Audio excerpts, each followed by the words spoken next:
Bismillahirrahmanirrahim. Assalamualaikum warahmatullahi wabarakatuh. Perkenalkan, nama saya Delia Umar dari kelas PTIKD Angkatan 2021, jurusan Teknik Informatika dan Komputer, Fakultas Teknik Universitas Negeri Makassar. Pada video kali ini saya akan mempresentasikan ringkasan materi kedua dari mata kuliah Elektronika Analog dan Digital, yaitu Dasar-Dasar Elektronika. Langsung saja ke materinya. Yang pertama ada elektron dan proton. Elektronik, sebuah istilah yang diambil dari kata elektron. Elektron merupakan satu dari tiga materi yang menyusun struktur atom, yakni inti atom, proton dan neutron, dan elektron. Proton bermuatan listrik positif dan elektron bermuatan negatif. Jika sebuah benda kekurangan elektron, maka benda itu dikatakan bermuatan positif. Akan tetapi, jika sebuah benda kelebihan elektron, maka benda itu dikatakan bermuatan negatif. Sedangkan jika jumlah muatan negatif dan muatan positifnya sama, maka benda itu disebut netral. Dalam sebuah atom, proton merupakan inti atom atau nukleus, dan elektron mengorbit di sekelilingnya. Akibatnya, elektron mudah bergerak, sedangkan proton yang merupakan inti sulit bergerak. Elektron bergerak dari potensial rendah ke potensial tinggi. Selanjutnya ada arus listrik dan muatan listrik. Kata arus berarti aliran atau gerakan. Arus listrik mirip dapat dianalogikan sebagai aliran air. Muatan listrik mengandung pengertian bahwa kemampuan alat untuk menyimpan atau membuang arus listrik selama waktu tertentu. Arus listrik mengalir melalui rangkaian kabel listrik. Baterai menghasilkan tekanan listrik disebut gaya gerak listrik yang memaksa muatan listrik yang bergerak mengitari suatu rangkaian listrik. Arus listrik yang mengalir mampu melakukan usaha untuk memutarkan motor listrik. Listrik mengalir dari potensial tinggi ke potensial rendah. Selanjutnya ada tegangan listrik. Tegangan listrik adalah suatu benda potensial antara dua titik yang mempunyai perbedaan jumlah muatan. Tegangan listrik juga sering dianggap sebagai gaya mendorong yang menyebabkan perpindahan elektron dari titik yang satu ke titik yang lain melalui perantara konduktor, di mana semakin besar tegangan yang diberikan, maka semakin kuat pula dorongan yang dilakukan oleh elektron di dalam suatu rangkaian listrik. Semakin tinggi tegangan listriknya, maka semakin tinggi energi potensial yang dikarenakan semakin banyak elektron yang dilepaskan.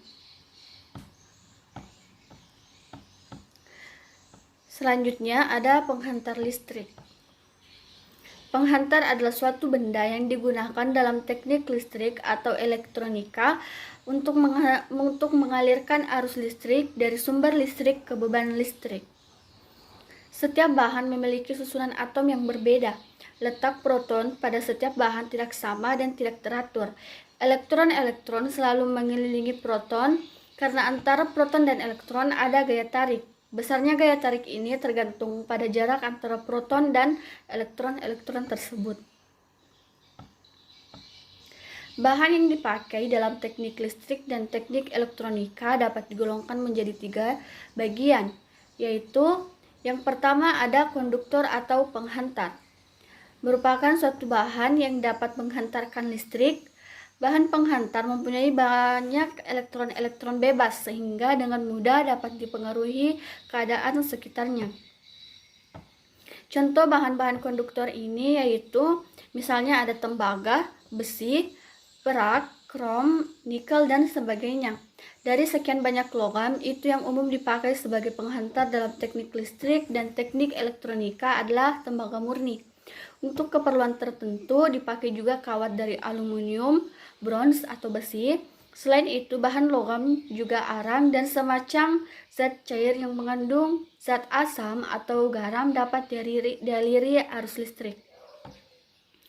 Adapun bentuk-bentuk dari bahan konduktor ini ada yang padat dan ada yang cair.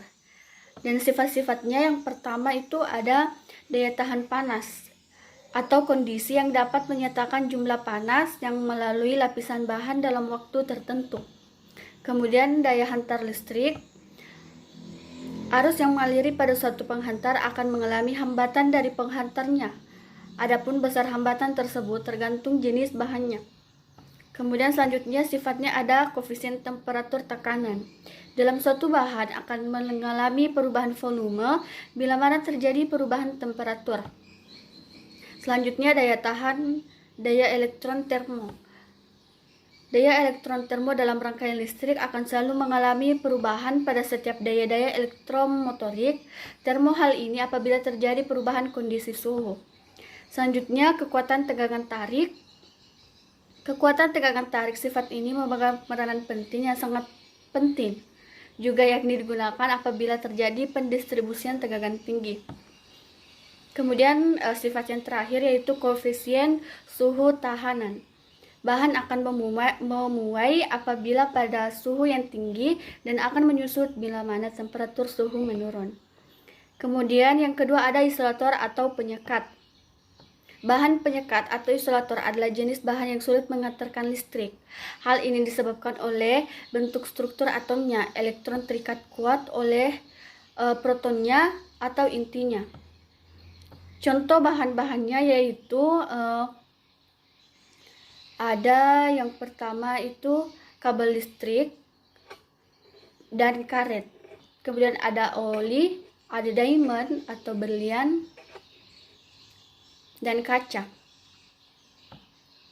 Adapun sifat-sifatnya yaitu sifat listrik, yaitu sifat utama yang harus dimiliki bahan penyekat supaya mempunyai tahanan jenis listrik yang sangat besar, gunanya untuk mencegah terjadinya rambatan atau kebocoran arus listrik.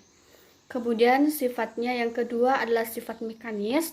Karena penggunaan bahan penyekat ini sedemikian luasnya, maka perlu diperhatikan sifat mekanis dari bahan penyekat tersebut, apakah dapat mengikuti gerak mekanis dari bahan yang disekat, dan berapa kuat bahan penyekat tersebut. Kemudian selanjutnya sifat termis.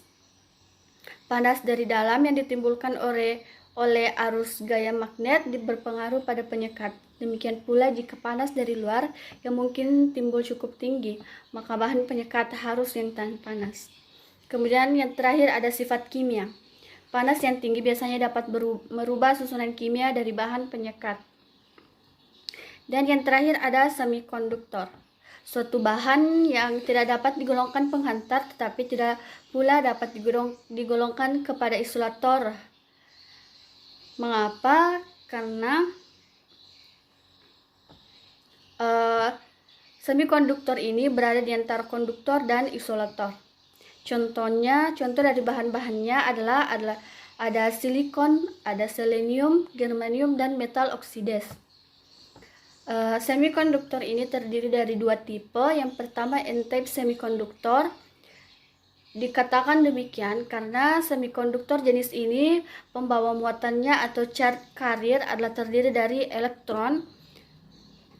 Elektron adalah bermuatan negatif, maka disimbolkan dengan N. Kemudian yang kedua ada P-type semikonduktor. Dikatakan P-type karena semikonduktor jenis ini kekurangan elektron atau disebut dengan hole. Ketika pembawa muatannya adalah hole, maka semikonduktor tersebut merupakan semikonduktor bermuatan positif dan disimbolkan dengan P. Maka dikatakan dengan P-type semikonduktor. Demikian ringkasan singkat dari saya, semoga dapat dimengerti. Mohon maaf apabila ada kekurangan dalam presentasi saya. Wassalamualaikum warahmatullahi wabarakatuh.